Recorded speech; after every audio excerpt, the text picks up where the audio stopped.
In my recent videos, What's in my camera backpack in 2026, I shared why I chose the PGYTECH OnePro Ultralight backpacks.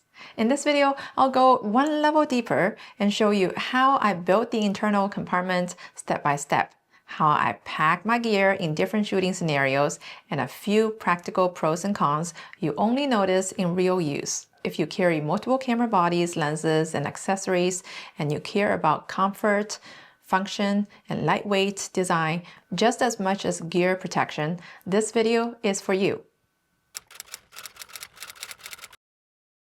All right, let me show you how I pack my 30-liter backpack. So this is the inner compartment. When the new bag comes with the shipment, it looks something like this. You have to put everything together. This is one basic level effort you need to put in. A few tips. You wanted to make sure the top fold out, not fold in, and then put these Velcros into these loops. There is another way to make this inner compartment smaller, something as big as only half the size, because I wanted to maximize my capacity for air travel and road trips. So this is the biggest inner compartment I can make. Number one, my Canon R5 with the 24 to 70 millimeters f2.8, and just for convenience, I removed the shoulder strap so you can easily see it. If I want to use this backpack for hiking, I would put the camera upside down because there is side pocket access. I can grab my camera out like this. As I mentioned in my past videos, this is my favorite outdoor lens, 70 to 200 millimeters f2.8. And I can put it vertical. In any of my past backpacks, I have to put this lens sideways. And this is the first backpack I can save space and put it vertical. This is my wide angle, 15 to 35 millimeters f2.8. And I have my Nisi variable 1 to 5 neutral density filter attached on top of it. It can also go vertical. I am both a Canon and Sony shooter. When I carry everything with me, of course, I'll have two camera bodies. My Sony a7 IV will go into this pocket, but because I'm using it to film this video, right now it's on my tripod. What I can do is to show you another configuration, which is my DJI Osmo Pocket 3. The entire pouch can go here. This is definitely higher than my Sony a7 IV. So if this fits, the camera body definitely can fit. And this is my Sony 35 millimeters 1.4 prime with the Nisi 1 to 5 variable filter on the top. It goes here.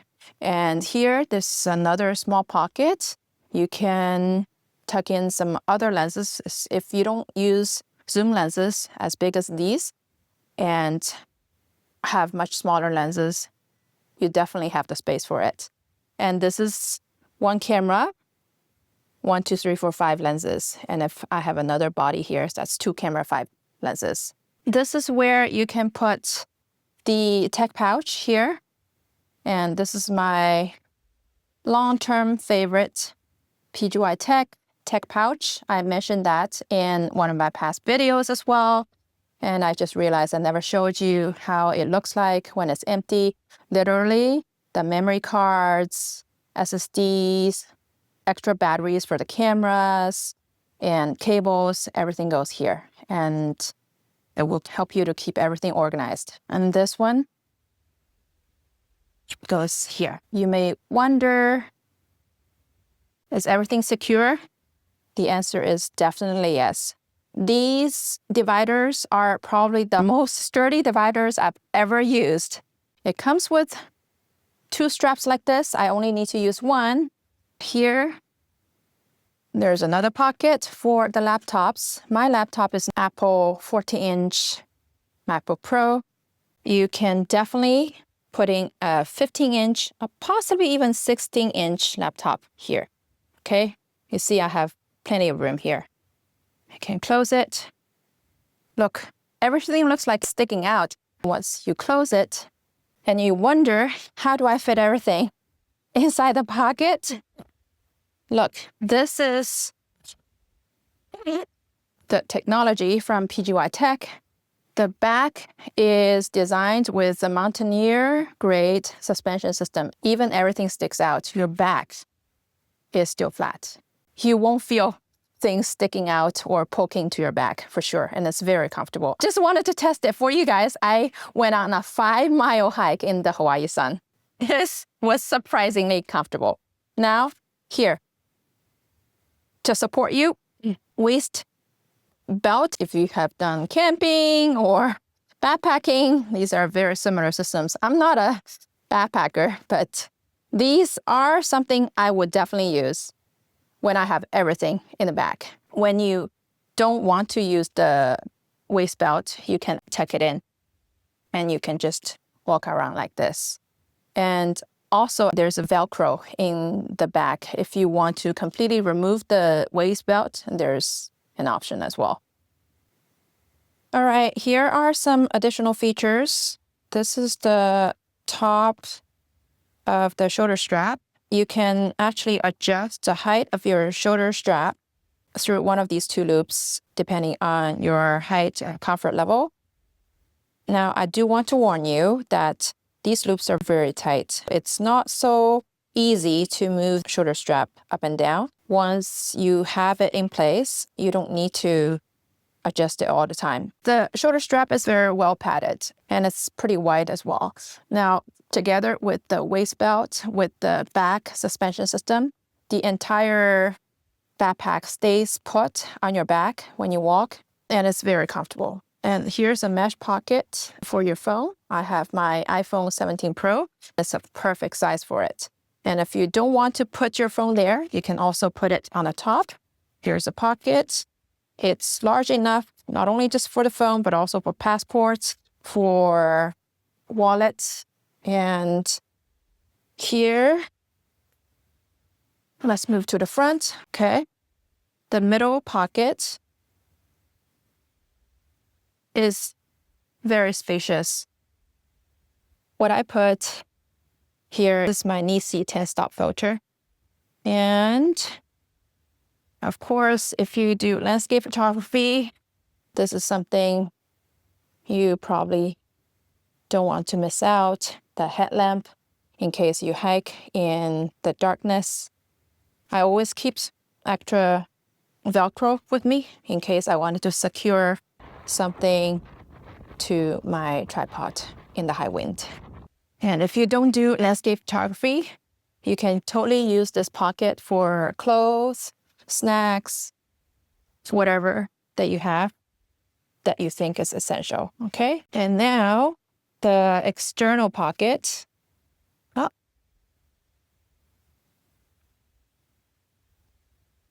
Is right here. And it's very deep. You can literally put your entire arm in it. Again, you can put extra clothes.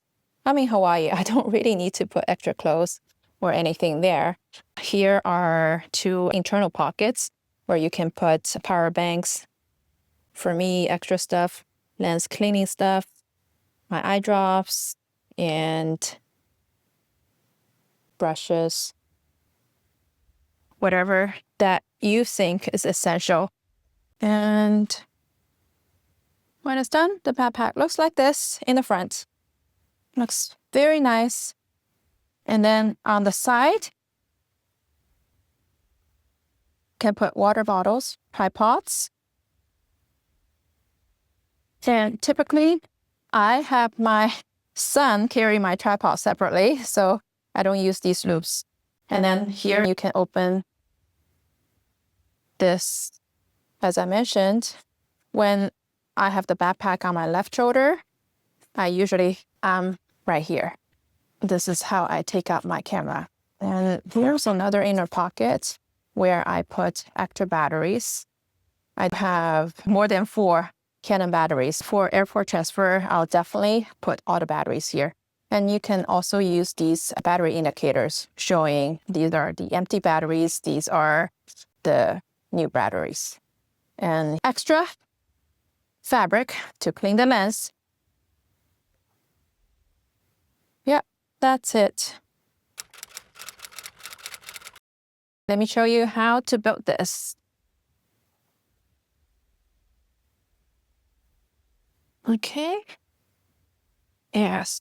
And these Velcros are super sturdy. Okay. All right. So put this on here. And remember, I showed you, you want to put this here and then go through the loop to secure this. Right now, let's leave it like that. And open this here like that. And because this is the side access, you don't have a panel here. Now for the long panels, you have 2 of these. If you want to divide these into 3, so one should go here, one should go here. And make sure the Velcro side stick at the bottom, put somewhere like this. And again, this is not the only way to build it. I'm just showing you how I do it. You can make this here. And now here comes 4 other panels. They are exactly the same size. And you can build them here. Okay, that gives you an idea. Look, you don't really need to use all of them if your configuration doesn't need them. So this is what my compartment looks like. Remember, my camera is here, lens. Okay, once it's built, let me just put it into the backpack. This is the 20-liter backpack. And the inner compartment is exactly the same. As I mentioned, it takes a little bit of effort at the beginning, but trust me, this is worth it. I have to show you, this is the lesson learned. I actually have to take out this panel and make sure you put the bottom line up first and put this Velcro over it to secure it. And then put the dividers. Otherwise, it will be difficult to secure the entire inner compartment inside. Everything in my 30-liter backpack can go in my 20-liter exactly the same way because the inner compartment is exactly the same size. And however, this pocket for the laptop is smaller and shorter because the entire bag is not as tall as the 30-liter. So my 14-inch MacBook Pro fits perfectly, but if you have a 15 or 16-inch, it might be a little tough. That's just one reminder when you consider a 20-liter. This could be a deal breaker if you wanted to put your laptop in it. It's a little tight to close this backpack when I'm having my 70 to 200 in the vertical position. Because I'm going to use this backpack for hiking instead of airport transfer, so I typically don't put my laptop in the backpack. And voila, this is how I can close it without the laptop. And also, there's no shoulder strap height adjustment in the 20-liter. And then the back support system is different. It doesn't have the dual frame. It has, I can feel the metal here in this frame, but it's not dual frame system like the 30-liter. But it still gives you the protection. Oh, it doesn't have the waist strap. And honestly, that doesn't bother me because I typically don't have the waist belt around me. And the same size for the phone pocket. And the top construction is the same. You can put your phone, passport, wallet here. This is the pocket for clothes, snack, filters, whatever that you wanted to put in. And then the front pocket, again, is very deep and spacious. You have the same hook, same side hook. system.